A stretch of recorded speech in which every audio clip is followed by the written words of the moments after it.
जितना भी आप लोगों के मन में डर है ना कार्बनिक रसायन कार्बन और उसके यौगिक चैप्टर को लेके, आज उस डर को पूरी तरह खत्म करने वाला हूँ। एक ठीक हाइड्रोजन, है। 2 हाइड्रोजन, 3 हाइड्रोजन, 4 हाइड्रोजन, 5 हाइड्रोजन और 6 हाइड्रोजन। अब इसमें देखो, इसमें क्या देखना होती है एक? क्या होती है हाइड्रोजन की संयोजकता, क्या होती है एक। हम बात कर रहे हैं CH4 के बारे में। तो एक हाइड्रोजन यहाँ जुड़ेगा तो एक क्रॉस, एक यहाँ जुड़ेगा तो है। हम पढ़ते हैं आज की वीडियो लेक्चर में हम क्या पढ़ने वाले हैं। आज का जो वीडियो लेक्चर है बेटा, वो रिलेटेड है उसी चैप्टर से जो हम पढ़ के आए, जिसका पार्ट नंबर ए या लेक्चर नंबर ए हमने देखा है, जिसमें हमने बड़े ही साधारण और बड़े ही सरल तरीके से जो बेसिक्स थी कार्बन की, जो बेसिक्स थी हाइड्रोकार्बन की, उन पे डिस्कस किया है बेटा। आज हम डिस्कस करेंगे थोड़ा सा आगे जाके। ठीक है बेटा, देखिए बेसिक्स हमने ऑलरेडी कंप्लीट कर लिया, आज थोड़ा सा आगे जाके डिस्कस करेंगे।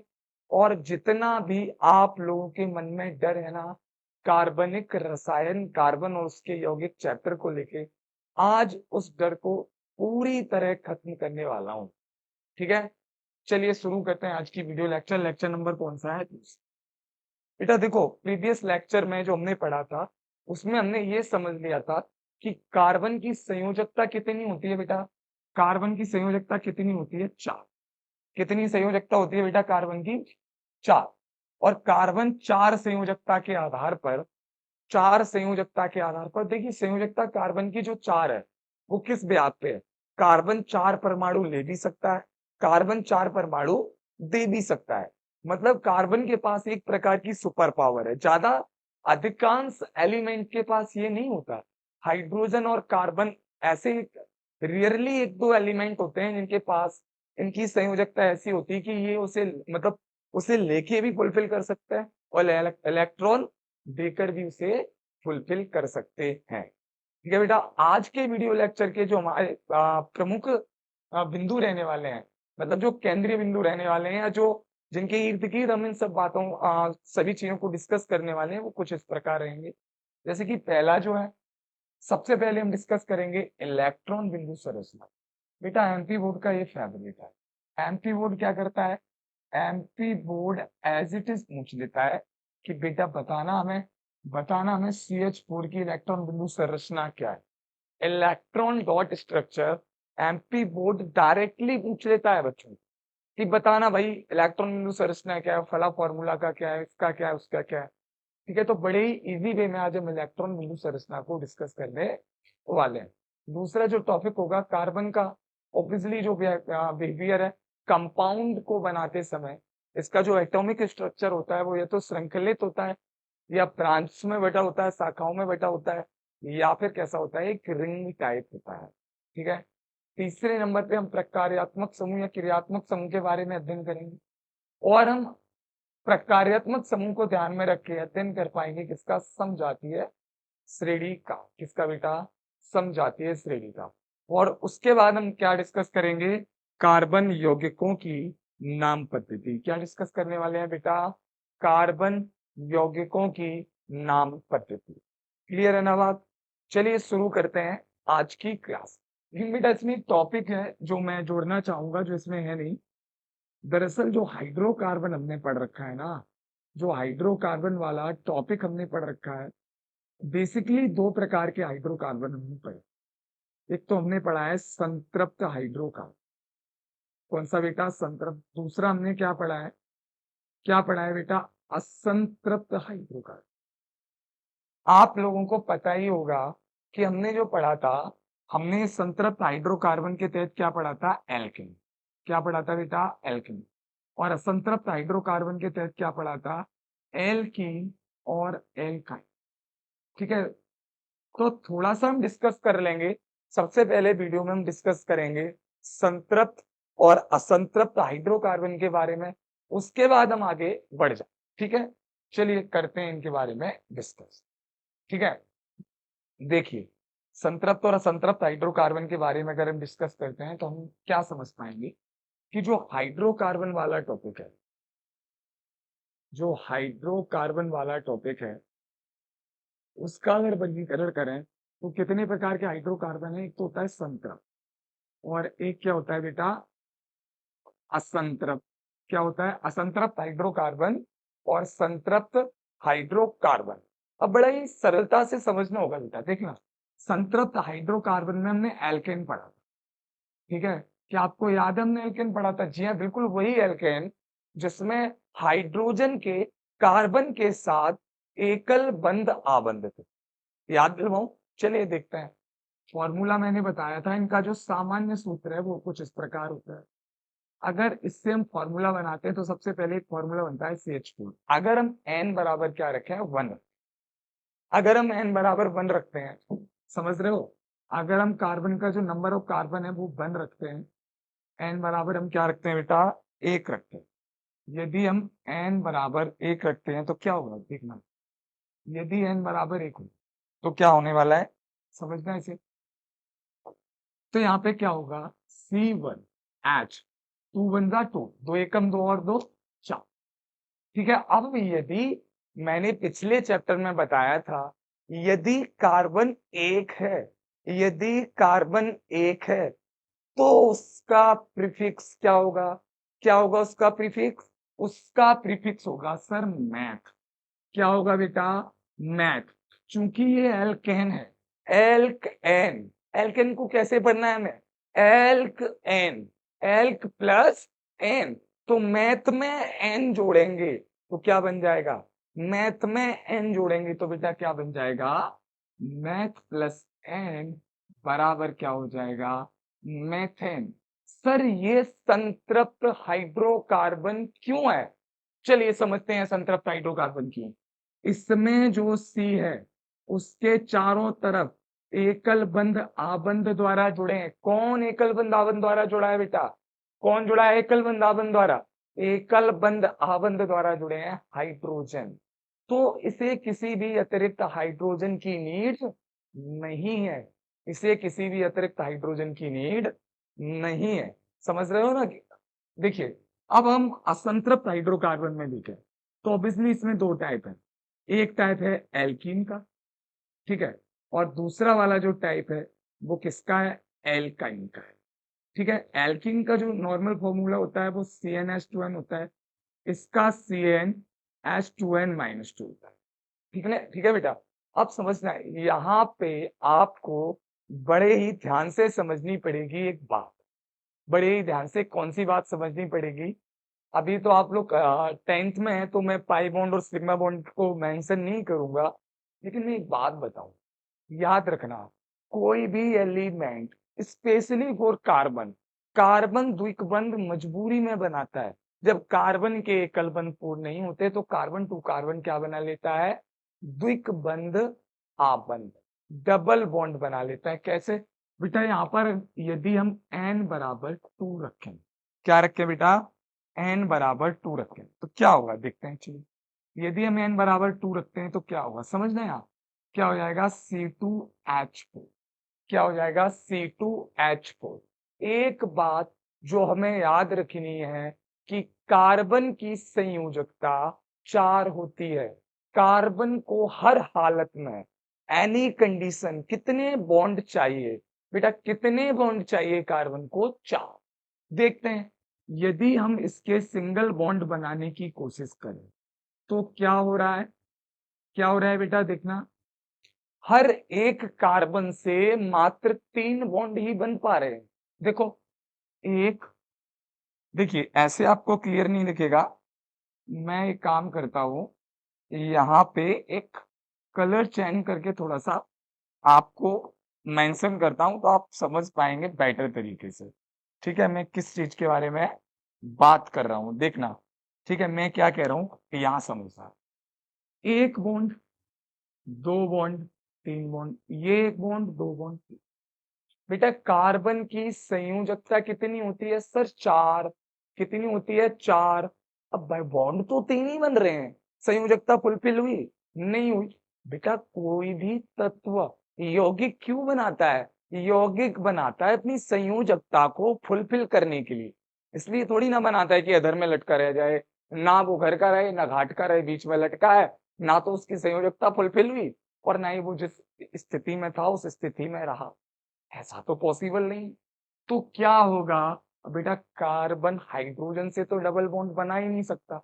हाइड्रोजन का भाई एटॉमिक नंबर ही 1 है। हाइड्रोजन में इतनी कैपेबिलिटी ही नहीं है कि वो डबल बॉन्ड बना पाए। तो कार्बन के पास सीधा एक ही ऑप्शन है कि कार्बन कार्बन के साथ डबल बॉन्ड, कार्बन कार्बन के साथ क्या बना ले? डबल बॉन्ड बना ले। बात समझ में आई या नहीं? बिल्कुल क्लियर है? बिल्कुल क्लियर होगा। मुझे उम्मीद है कि जो मैं समझा रहा हूं आपको बढ़िया से समझ में आ रहा है। अगर समझ में आ रहा है तो सब्सक्राइब कीजिए, अभी अभी कीजिए। आप लोग भूल जाते हैं, कीजिए सब्सक्राइब, ठीक है, और लाइक कीजिए वीडियो को, फिर मैं आगे बढ़ूं। ठीक है, चलिए आगे चलता हूं। तो यहाँ पे मैं क्या देख रहा हूं, कार्बन ने जो एक एक्स्ट्रा बॉन्ड बनाया था, एक्स्ट्रा बॉन्ड बनाया था, वो अपनी मर्जी से नहीं बनाया था। वो उसे जब उसकी फोर्थ बैलेंसी चतुर्थ संयोजकता कंप्लीट करने को कोई नहीं मिला तो उसने कार्बन कार्बन से बना लिया।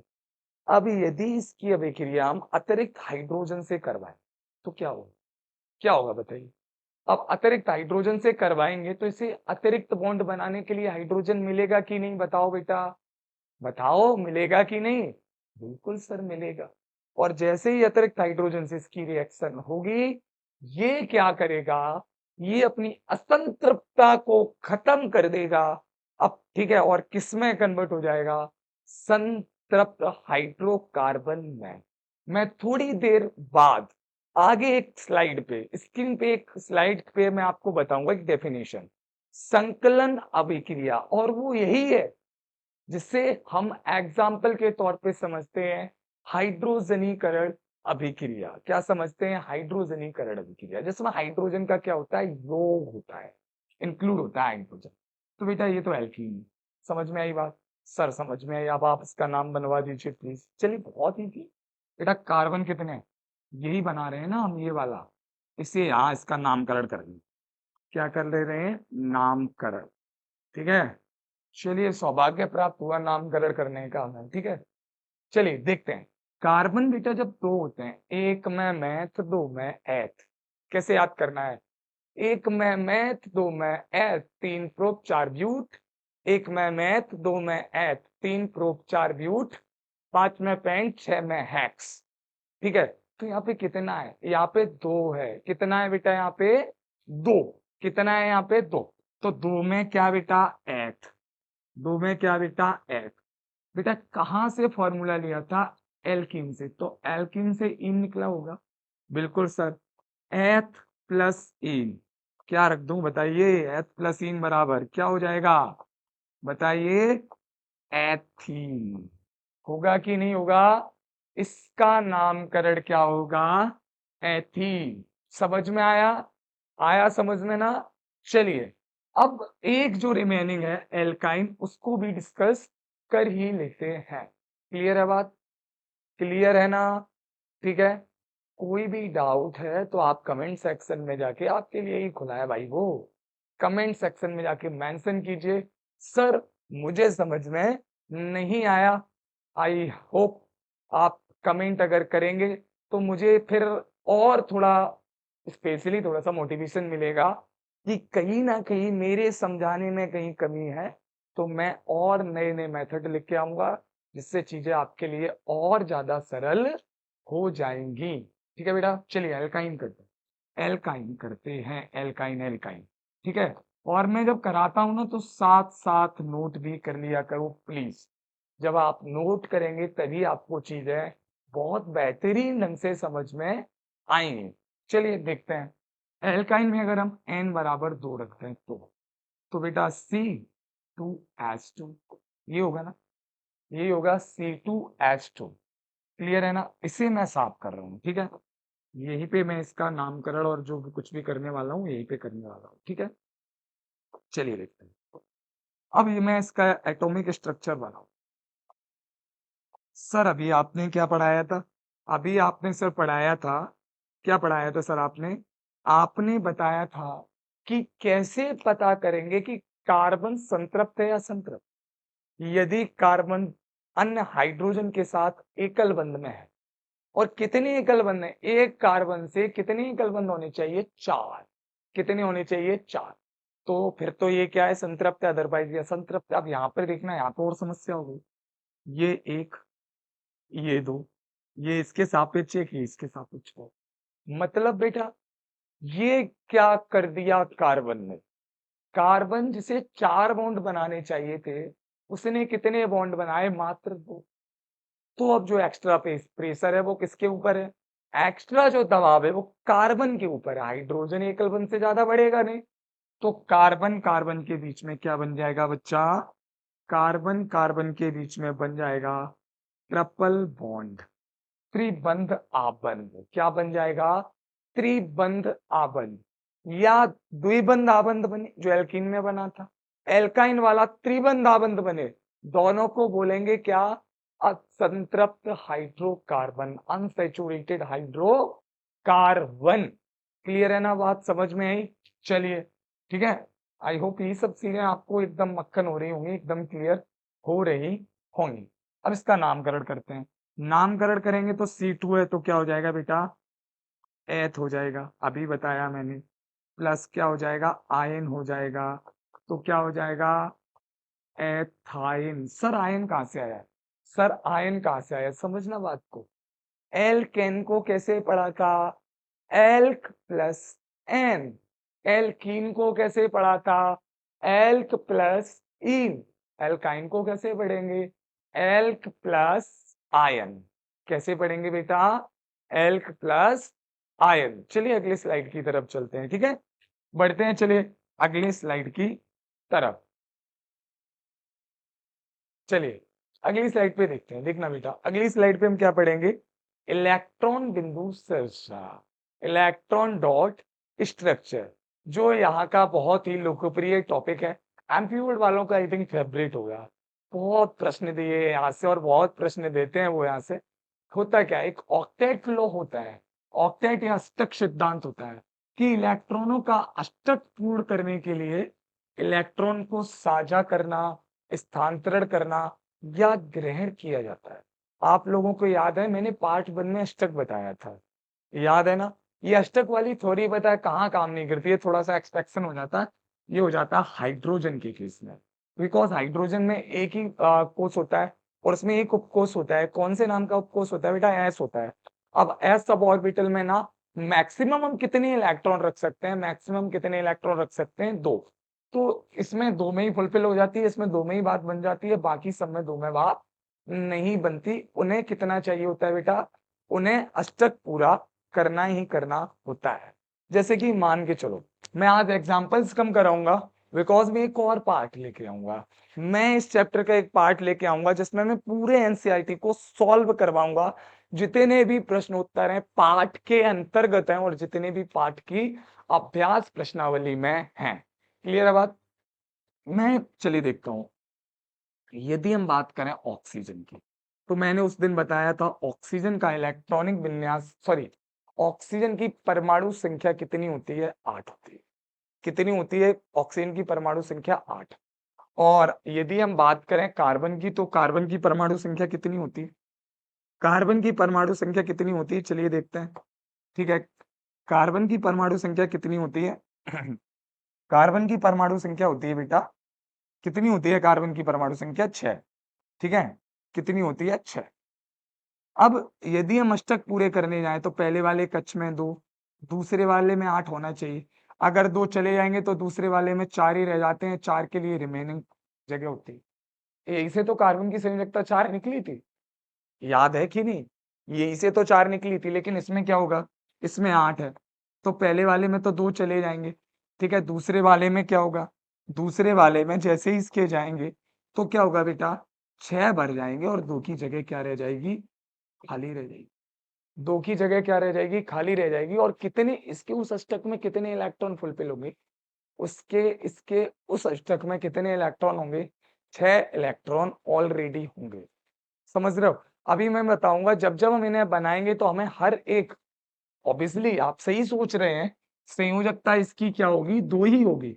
लेकिन जब हम इसके इलेक्ट्रॉन डॉट स्ट्रक्चर की बात करेंगे तो हमें इसके कक्ष में उपस्थित 6 के 6 इलेक्ट्रॉन लिखने पड़ेंगे।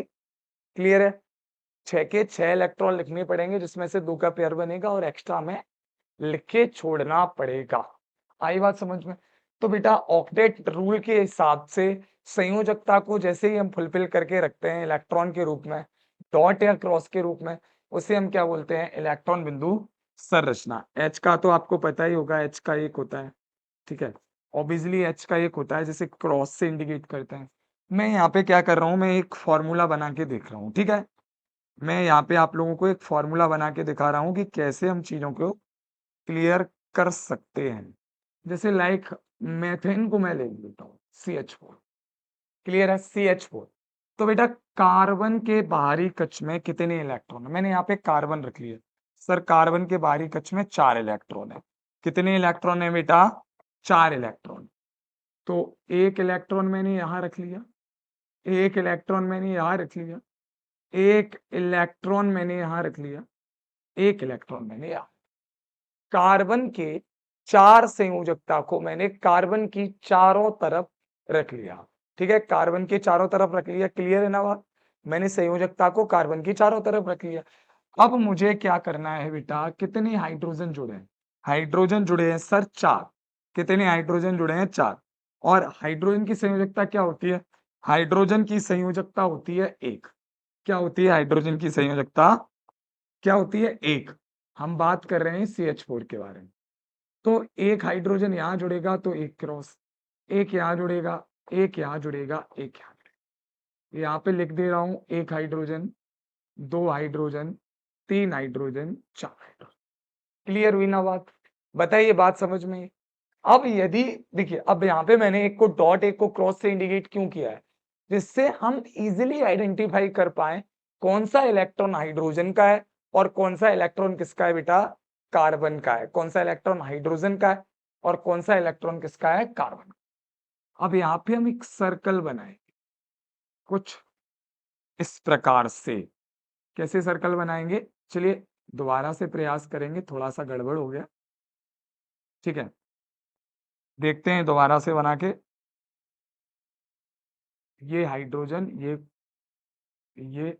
ये तो एक ऐसा सर्कल बनाएंगे जिसमें कंप्लीट इलेक्ट्रॉन आ, समझ रहे हो ना?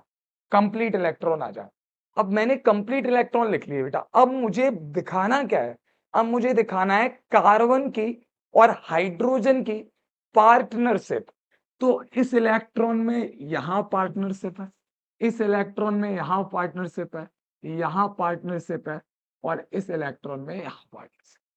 तो ये जो स्ट्रक्चर आपको दिख रहा है, जो क्लियरली, जिसमें कार्बन के इलेक्ट्रॉन अलग दिख रहे हैं, हाइड्रोजन के इलेक्ट्रॉन अलग दिख रहे हैं, और दोनों की पार्टनरशिप को हम अलग से समझ रहे हैं, इसे हम क्या कहेंगे? इसे ही हम कहेंगे बेटा इलेक्ट्रॉन बिंदु संरचना। क्या कहेंगे? इलेक्ट्रॉन बिंदु संरचना, ठीक है।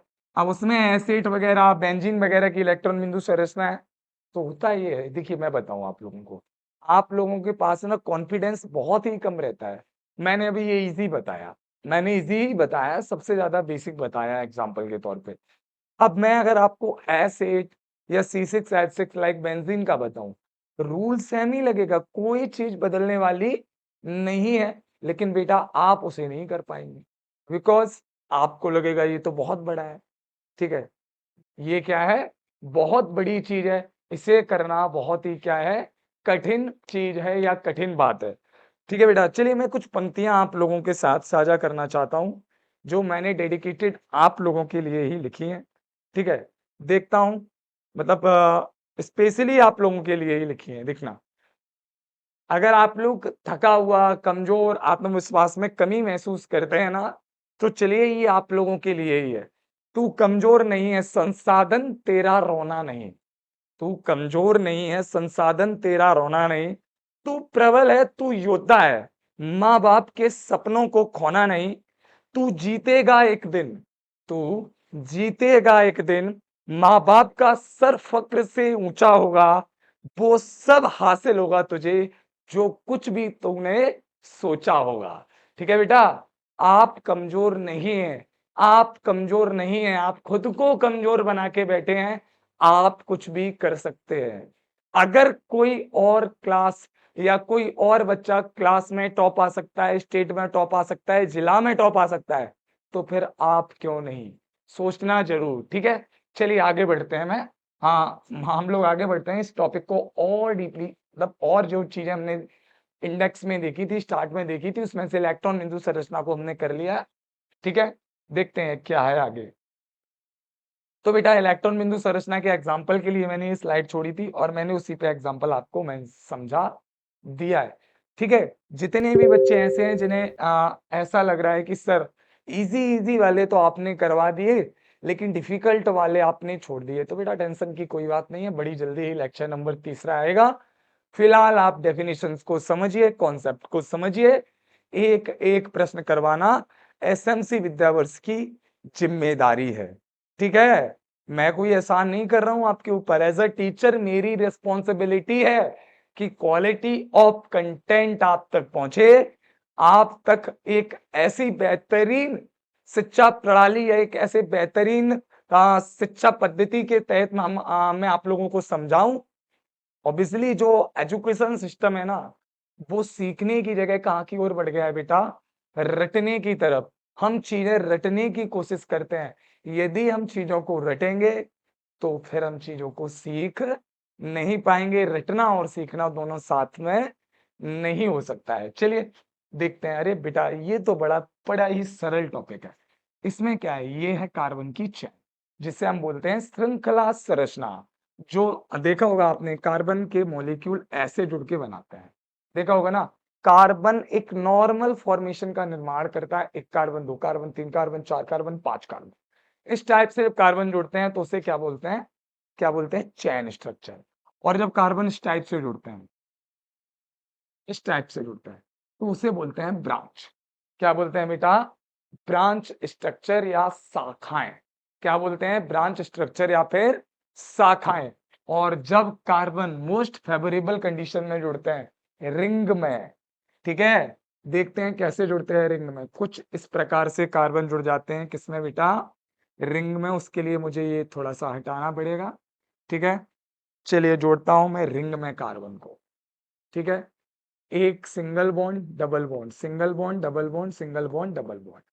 देखिए सिंगल बॉन्ड भी हो सकते हैं, मैंडेटरी थोड़ी ना है कि रिंग में जुड़े हुए carbon double single bond double bond ही बनाएंगे। मैं स्पेसिफिक स्ट्रक्चर बनाने की कोशिश कर रहा हूं, इसलिए मैंने ऐसा किया है। मैं जो स्ट्रक्चर बनाने की कोशिश कर रहा हूं वो स्ट्रक्चर किसका है बेटा, वो है बेंजीन का। किसका है बेटा, किसका स्ट्रक्चर बनाने का प्रयत्न कर रहा हूं मैं कर रहा हूं बेंजीन का। जो फॉर्मूला क्या होता है, C6H6। अब यहाँ पे देखना, 1 2 3, मतलब इसकी संयोजकता जो कंप्लीटली 3 है लेकिन मुझे 4 करनी है। तो 1 hydrogen, 2 hydrogen, 3 hydrogen, 4 hydrogen, 5 hydrogen और 6 हाइड्रोजन। अब इसमें देखो, इसमें देखना, 1 2 3 4 5 6, 6 कार्बन, ठीक है। और कार्बन के बाद कितने हाइड्रोजन है उसे भी थोड़ा देख लेते हैं, ठीक है। कितने हाइड्रोजन है देख लेते हैं, 1 hydrogen, 2 hydrogen, 3 hydrogen, 4 hydrogen, 5 hydrogen और 6।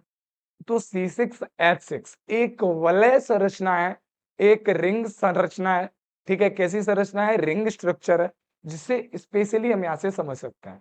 एक और रिंग स्ट्रक्चर बन सकता है C6H12, जिसे बोलते हैं साइक्लोहेक्सेन। क्या बोलते हैं जिसे, साइक्लोहेक्सेन। बना के दिखाऊं मैं, चले मैं यहाँ पे उसको बना देता हूँ, थोड़ा छोटे उसमें कर दे रहा हूँ, ठीक है। चलिए देखते हैं कैसे बनेगा वो। 1 कार्बन, 2 कार्बन, 3 4 5 और 6, single bond single bond single bond single bond single bond single.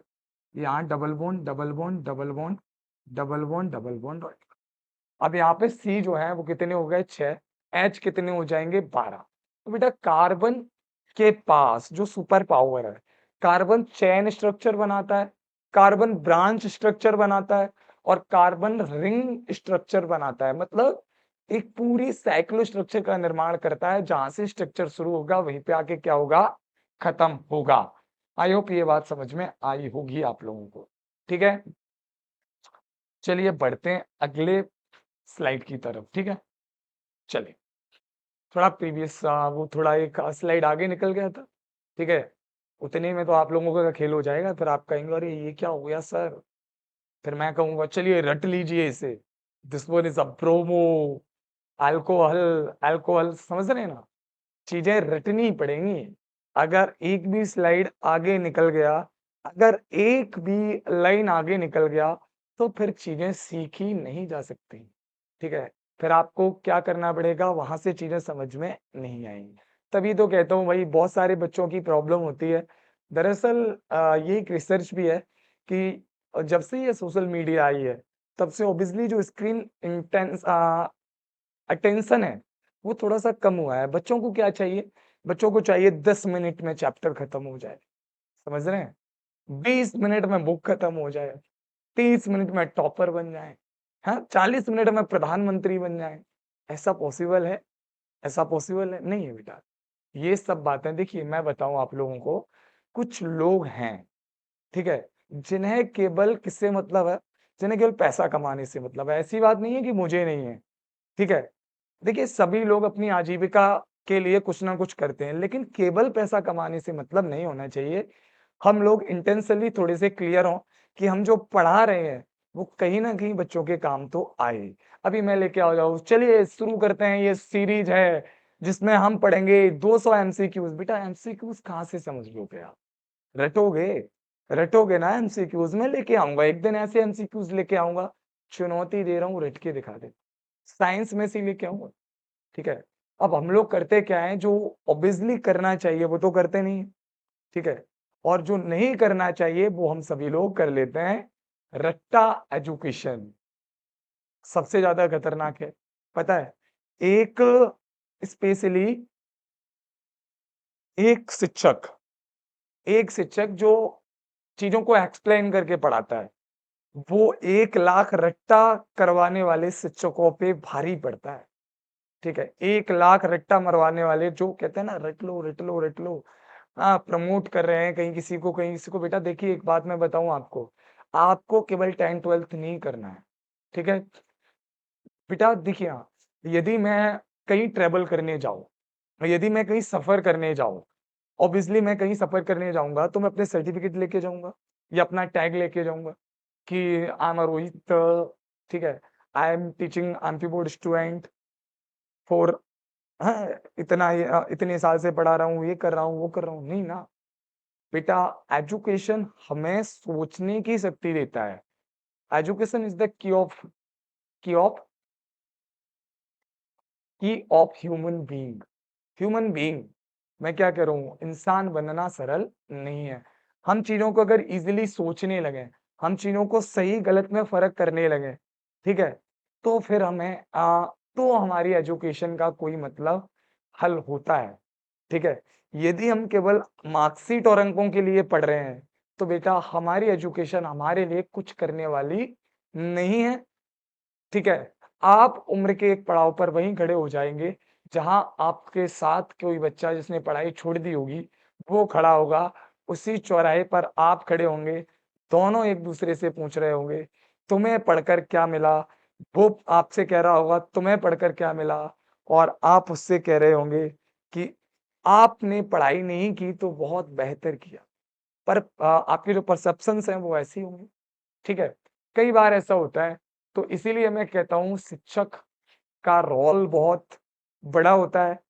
एक ट्रू एजुकेटर्स, एक ट्रू टीचर आपकी पूरे के पूरी लाइफ जर्नी को चेंज कर सकता है, ठीक है? अग्नि की उड़ान पढ़ना है एपीजे अब्दुल कलाम की, उसमें इसकी वैल्यू पता पड़ेगी आपको। चलिए बात करते हैं बिना समय गँवाए अगले वाले टॉपिक की तरफ। बेटा प्रकार्यात्मक समूह क्या होता है? चलिए समझते हैं। एक मैंने क्या बताया था एल्केन, एल्कीन, एल्काइन। जैसे थोड़ा-सा मैं डीप लेके आपको जाऊँ, CH4 अगर मैं एटॉमिक स्ट्रक्चर की बात करूँ, अब इसमें से अगर कोई भी अधिक क्रियाशील कोई भी अधिक क्रियाशील तत्व या यौगिक आया, तो वो हाइड्रोजन को क्या कर सकता है? हटा सकता है। हाइड्रोजन को क्या कर सकता है बच्चा? डिस्प्लेस कर सकता है। यस और नो बताइए हाइड्रोजन को क्या कर सकता है? हाइड्रोजन को यहाँ से भगा सकता है और उसकी जगह स्वयं ले सकता है। तो एक विशेष प्रकार के तत्व या यौगिक जो हाइड्रोजन को हाइड्रोकार्बन से प्रतिस्थापित करना है, उसे ही हम क्या कहते हैं, प्रकार्यात्मक समूह कहते हैं। क्लियर हुई ना बात? एक विशेष प्रकार के तत्व या यौगिक जो हाइड्रोजन को हाइड्रोजन को ऑब्वियसली एक हाइड्रोजन को उसके हाइड्रोकार्बन से प्रतिस्थापित कर दें, उसके स्थान पर स्वयं आ जाए, तो उसे हम क्या कहेंगे, प्रकार्यात्मक समूह। जैसे कि सर, जैसे कि मैं मान लेता हूँ यहाँ पे लाइक इसकी अभिक्रिया यदि मैं क्लोरीन से कराऊंगा, तो यहाँ पे क्लोरीन इंक्लूड हो जाएगा, तो इसका जो फॉर्मूला बन जाएगा वो क्या बन जाएगा, CH3Cl। अभी तक जो CH4 था ये डिनोट कर रहा था एल्केन को, किसे डिनोट कर रहा था, एल्केन को। अब ये जो CH3 है ये एल्किल है, समझ रहे हो ना बेटा, क्या है ये, एल्किल। मतलब एल्केन से एक हाइड्रोजन जाएगा, क्या बन जाएगा, एल्किल। अब एल्किल में कोई ना कोई समूह आके जुड़ेगा, और एल्किल के साथ जो समूह जुड़ेगा उसी को क्या कहेंगे, क्रियात्मक या प्रकार्यात्मक समूह। क्या बोलेंगे बेटा, क्रियात्मक या प्रकार्यात्मक समूह। और क्रियात्मक या प्रकार्यात्मक समूह अपना पूरा एक परिवार बना देंगे, जिसमें एक मेंबर से दूसरे मेंबर के बीच में CH2 का अंतर होगा। जैसे मान के चलो अभी ये क्या है, यदि मैं इसका नाम बनाऊं तो ये क्लोरो है, ये मेथेन है, क्लोरोमेथेन हो गया। यदि मैं यहाँ कार्बन को 2 बार रख लूं तो क्या हो जाएगा, CH3 CH2 Cl। अब क्या हो जाएगा, कार्बन 2 है तो क्या हो जाएगा, क्लोरोएथेन हो जाएगा। समझ रहे हैं ना बात, क्या हो जाएगा, क्लोरोएथेन हो जाएगा। तो इसमें और इसमें क्या फर्क है, CH2 का अंतर है, इसमें CH2 ज्यादा है, इसमें CH2 क्या है, ज्यादा।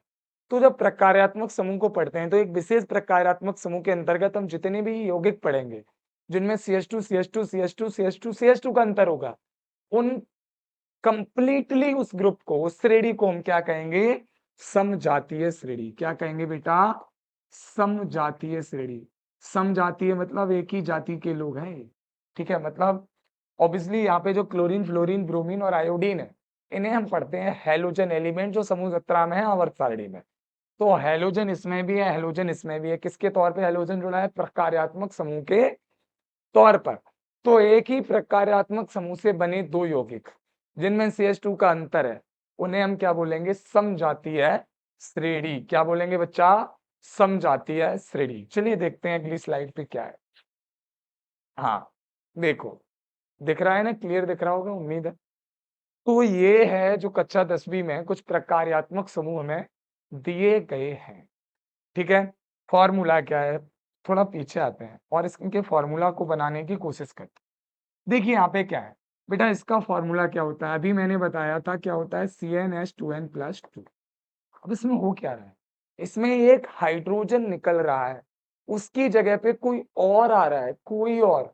तो क्या होगा, एक हाइड्रोजन निकल जाएगा, एक हाइड्रोजन क्या होगा बच्चा, एक हाइड्रोजन निकल जाएगा और उसकी जगह पे कोई और आएगा, तो फॉर्मूला क्या बन जाएगा बताना, +1।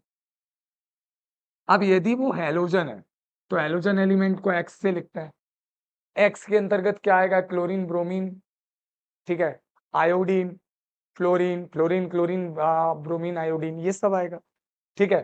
तो ये भी हो सकता है, यदि अल्कोहल है जिसका अनुलग्न OH है तो पीछे OH भी आ सकता है सेम फॉर्मूला में। तो वो पूरी जो श्रेणी बन जाएगी वो किसकी बन जाएगी, वो जो श्रेणी बनेगी वो अल्कोहल की बनेगी। यदि CHO आए, ठीक है, मान के चलो यदि एल्किल को, जो एल्किल हमने पढ़ा था ना, एल्किल, एल्किल मतलब CH3, CH3 मतलब एल्किल, इसे R से लिखते हैं बेटा, किससे लिखते हैं, R से।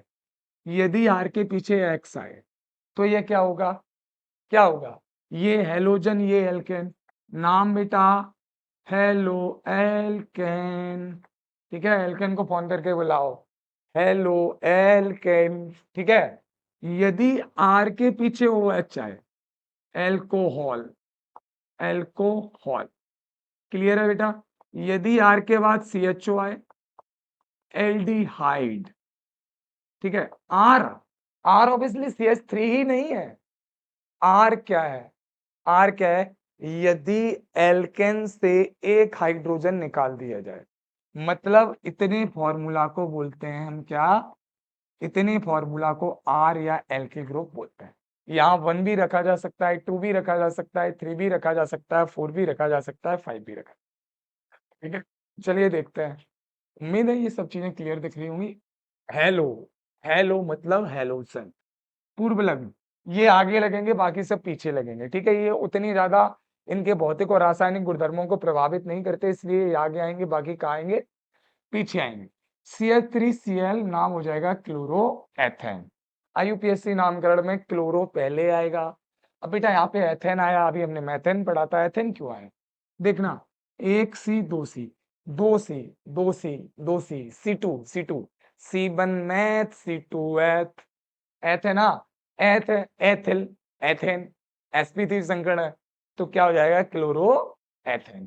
क्लियर, बात समझ में आई कि नहीं? चलिए अगली स्लाइड पे थोड़ा सा ऐसे समझ लेते हैं, तब बढ़ते हैं। मैंने क्या बताया था कि एक कार्बन चारों तरफ से किससे जुड़ा होता है, हाइड्रोजन से, ठीक है। अब ये वाला हाइड्रोजन चला गया और इसकी जगह पे आया कौन बेटा, कौन आया इसकी जगह पे, इसकी जगह पे आ गया हेलोजन। क्या आ गया इसकी जगह पे, हेलोजन। तो जो बेसिक फॉर्मूला मैंने बताया था, CnH2n+1, और यहाँ पे कोई भी हेलोजन, यदि इसमें हम n बराबर 1 रखते हैं, n बराबर 1 रख देंगे तो हम उसे क्या पढ़ेंगे, हम उसे पढ़ेंगे मैथेन की तरह वर्क करेगा, sp3 संकरण है। यदि हम n बराबर 2 रखें तो n बराबर 2 हम एल्केन में किसके साथ रखते थे, एथेन के साथ। n बराबर 3 किसके साथ रखते थे, किसके साथ रखते थे, प्रोपेन के साथ। n बराबर 4 किसके साथ रखते थे, ब्यूटेन के साथ। n बराबर 5 किसके साथ रखते थे, पेंटेन के साथ। n बराबर 6 किसके साथ रखते थे, हेक्सेन के साथ। 6 तक तो आप मैक्सिमम, वैसे तो हेप्टॉन वगैरह बाकी भी चीजें हैं इंक्लूडेड है, ठीक है। तो चलिए दूसरा जो OH है, OH, अब ऑब्वियसली OH किसे इंडिकेट कर रहा है, OH इंडिकेट किसे कर रहा है, OH इंडिकेट कर रहा है एल्कोहल को। किसे इंडिकेट कर रहा है, एल्कोहल को। और जब बेटा हम एल्कोहल का नामकरण करेंगे तो हम पीछे क्या लगाएंगे, ऑल, ऑल मतलब CH3OH methanol, CH3CH2OH ethanol, CH3CH2CH2OH propanol, CH3CH2CH2CH2OH butanol, CH3CH2CH2CH2CH2OH butanol, ठीक है। इनमें से ये ये ऑब्वियसली एक जैसे वर्क करते हैं, ठीक है। और या फिर इसे अलग तरीके से पढ़ लो, इनमें ये कार्बोनिल ग्रुप है, ठीक है। यहाँ पे फिर कार्बोनिल ग्रुप आता है इन तीनों के लिए, ठीक है। इसमें से CHO को हम क्या पढ़ते हैं, CHO के पीछे L लगाते हैं, मैथेनल, एथेनल, प्रोपेनल, ठीक है। कीटोन के साथ हम क्या लगाते हैं, ऑन लगाते हैं, एथेनॉन, मैथेनॉन, प्रोपेनॉन। क्लियर हुई ना बात, ऐसे करके पढ़ते हैं। और कार्बोक्सिलिक साथ उसके साथ क्या लगाते हैं, ओइक अम्ल लगाते हैं। क्या लगाते हैं, ओइक अम्ल, एथेनोइक अम्ल, मेथेनोइक अम्ल सामान्य नाम है।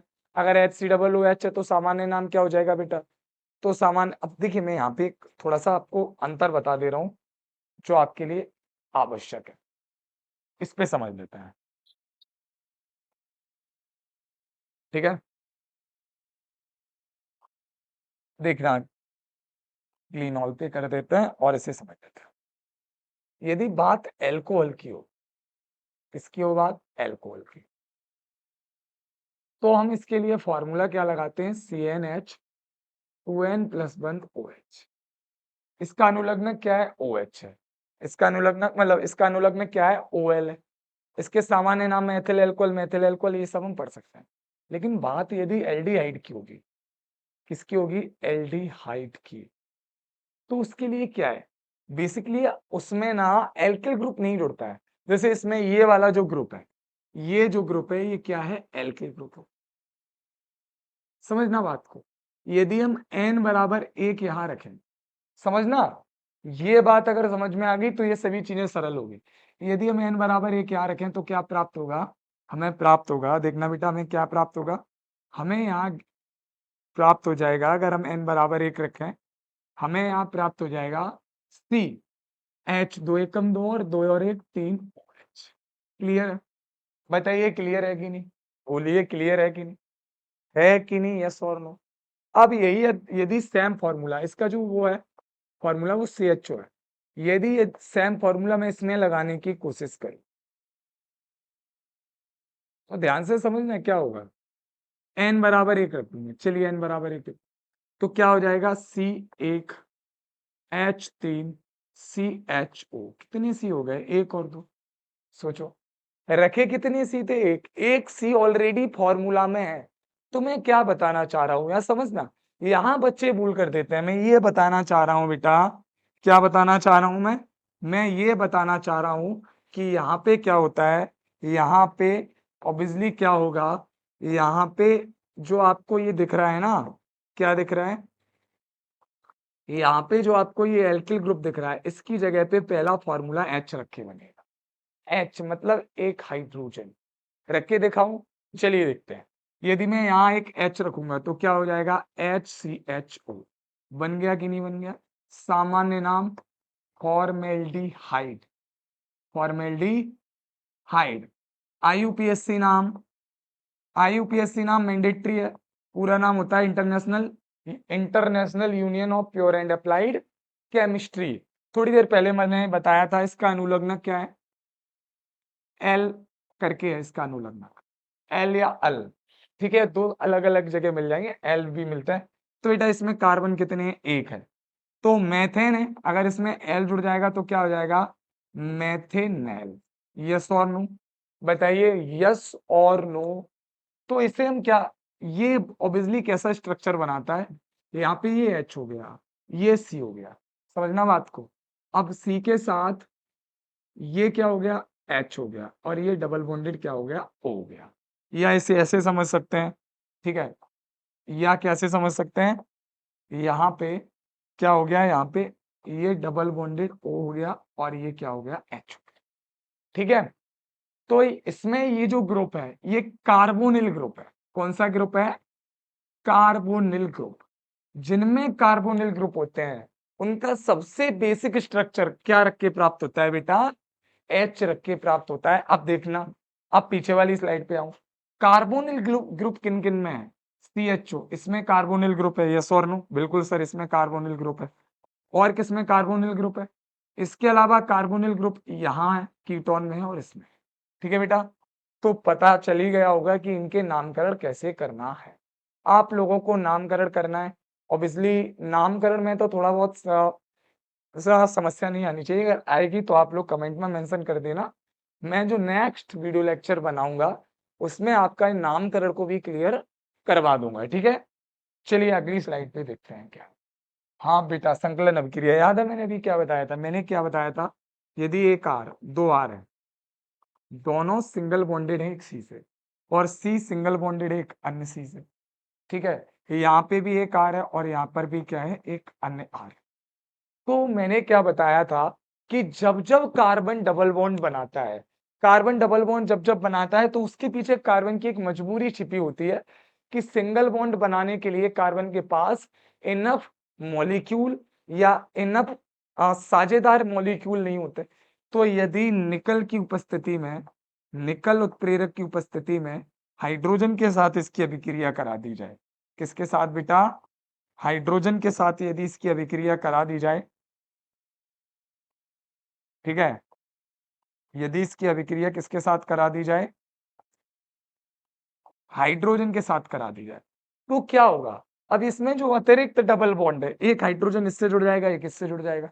कैसे जुड़ेगा देखना, यहाँ पे क्या हो जाएगा? सी से एक आर यहाँ हो जाएगा, एक आर यहाँ हो जाएगा, और यहाँ पे एक हाइड्रोजन हो जाएगा।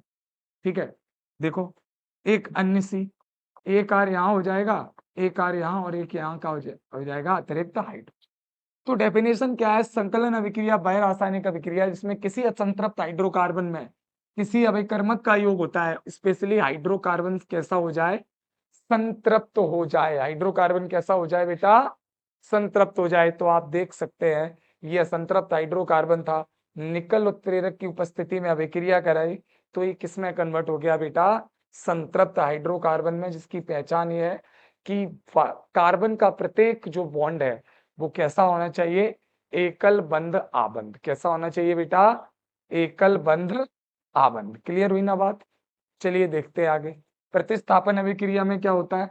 ऑब्वियसली मैंने अभी बताया था, यहाँ से हाइड्रोजन प्रतिस्थापित होगा और क्लोरीन यहाँ क्या हो जाएगी?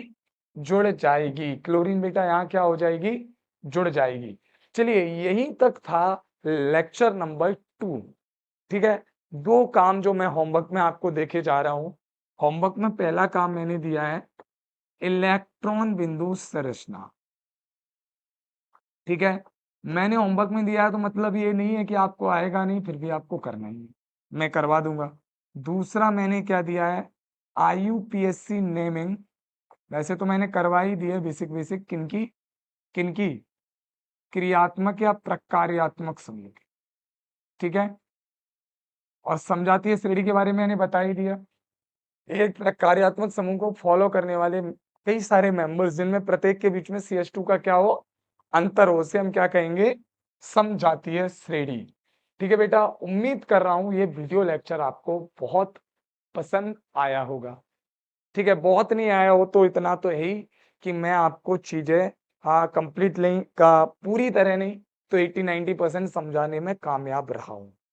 ठीक है, आप लोगों की फीडबैक मेरे लिए मायने रखती है और मेरे मोटिवेशन लेवल के लिए भी मायने रखती है।